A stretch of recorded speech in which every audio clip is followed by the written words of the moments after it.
በሳይንስና ቴክኖሎጂ የበቁና ተወዳዳሪ ተማሪዎችን ለማፍራት የአዳሪ ትምህርት ቤቶች ልዩ ቦታ ይሰጣቸዋል። ትምህርት ሚኒስቴር የትምህርት ጥራትን ለማረጋገጥና ብቁ ትውልድን ለመገንባት ከሁሉም የሀገሪቱ አካባቢዎች የሚመጡ ተማሪዎች የሚማሩባቸው የፌዴራል ልዩ አዳሪ ሁለተኛ ደረጃ ትምህርት ቤቶችን እያስፋፋ እንደሚገኝ ይገልጻል። ሚኒስቴሩ ለ2019 የትምህርት ዘመን ተጨማሪ 4 የፌዴራል ልዩ አዳሪ ትምህርት ቤቶችን ወደ ስራ ማስገባቱን አስታውቋል። የትምህርት ሚኒስቴር አማካሪ ሚኒስትር ደኤታ ፕሮፌሰር ክንደያ ገብረ ሕይወት እንደገለጹት በአዲሱ የትምህርት ዘመን የባህር ዳር፣ አርባ ምንጭ፣ ድሬዳዋና ሶሳ ልዩ አዳሪ ትምህርት ቤቶች ተማሪዎችን ለመቀበል ዝግጁ መሆናቸውን ገልጸዋል። የ8ኛ ክፍል ፈተናን ከ85 በመቶ በላይ ላስመዘገቡ ተማሪዎች እድሉ መመቻቸቱ ተጠቁሟል። ሆኖም ከሀገሪቱ ጠረፋማ አካባቢዎች ለሚመጡ ተማሪዎች የተለየ ማበረታቻ ስለመኖሩ ተነስቷል። እነዚህ ትምህርት ቤቶች በፌዴራል ትምህርት ሚኒስቴር በተለይ እዛ ባሉት ዩኒቨርሲቲዎች የሚተዳደሩ ሆነው ዋናው እሳቤ ግን ከሁሉም የሀገራችን ክፍሎች ተማሪዎች 9ኛ ክፍል የምንቀበልበት ለወደፊቱ የሀገር መሪዎች የምናፈራባቸው ትምህርት ቤቶች ናቸው። ከውጤታቸው በኋላ የተመዘገቡት በሙሉ ኦንላይን በየክልሉ በፈተና የሚለዩ ይሆናሉ። ስለዚህ ተማሪዎች ለተጨማሪ ወጪም አይዳረጉም። ወደ አዲስ አበባ የሚመጡበት ምንም ምክንያትም የለም። እዛው ባሉበት ሆነው በበይነ መረብ ይመዘገባሉ፣ በበይነ መረብ ደግሞ ይፈተናሉ። አሁን ላይ በአብዛኛው ቦታዎች ላይ ያው እርማት ተካሂዶ ልጆች በኦንላይን ውጤታቸውን አውቀዋል። ስለዚህ ካርድ ካላገኙ እንኳን የ8ኛ ክፍል ውጤታቸውን ስካን የተደረገውን በፒዲኤፍ ያዘጋጁትና የመመዝገቢያ ፖርታል ላይ ያስቀምጡታል።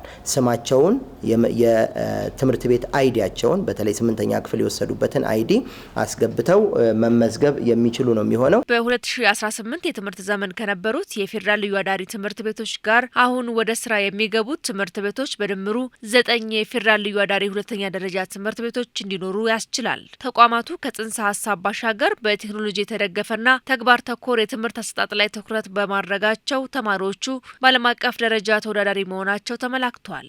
አዳሪ ትምህርት ቤት ውስጥ ልጆች እዛው የሚያድሩ በመሆኑ የላይብረሪ አገልግሎታቸው በጣም ከፍተኛ ይሆናል። የሚማሩትም ሙሉ ቀን ይሆናል። ስለዚህ ሙሉ ቀን በሚማሩ ጊዜ ትምህርቱ አሁን ካለው ሰብጀክት ቤዝድ ከሆነው የትምህርት አሰጣጥ ዘዴ በተለየ መልኩ ደግሞ ልጆች ስኪልድ እንዲሆኑ የሚሰራ ነው የሚሆነው። ትምህርታቸውንም በውጭ ሀገር የመከታተል እድላቸው ከፍተኛ በመሆኑ የተለያዩ ቋንቋዎችንም እንዲማሩ ይደረጋል።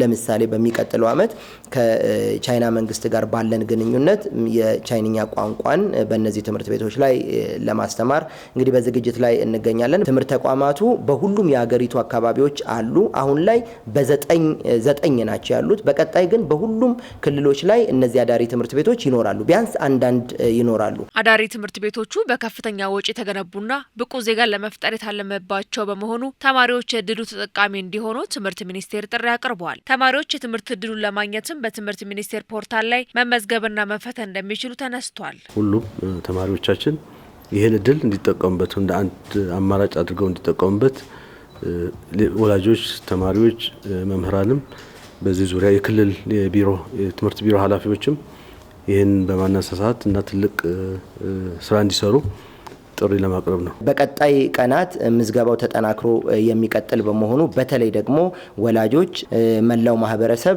በተለይ በጣም ጎበዝ የሆኑ ተማሪዎች ይህንን እድል እንዲያገኙ መረጃዎችን ሼር በማድረግ በቀጣይ ባሉ ቀናቶች ምዝገባ እንዲካሄድ በዚሁ አጋጣሚ ለመግለጽ ፈልጋለሁ። ባለፈው ዓመት ስራ በጀመሩ 5 የልዩ አዳሪ ትምህርት ቤቶች ከሁሉም የሀገሪቷ ክፍሎች የተውጣጡ 1250 የተሻለ ችሎታ ያላቸው ተማሪዎች የትምህርት እድሉ ተጠቃሚ መሆናቸው ተገልጿል።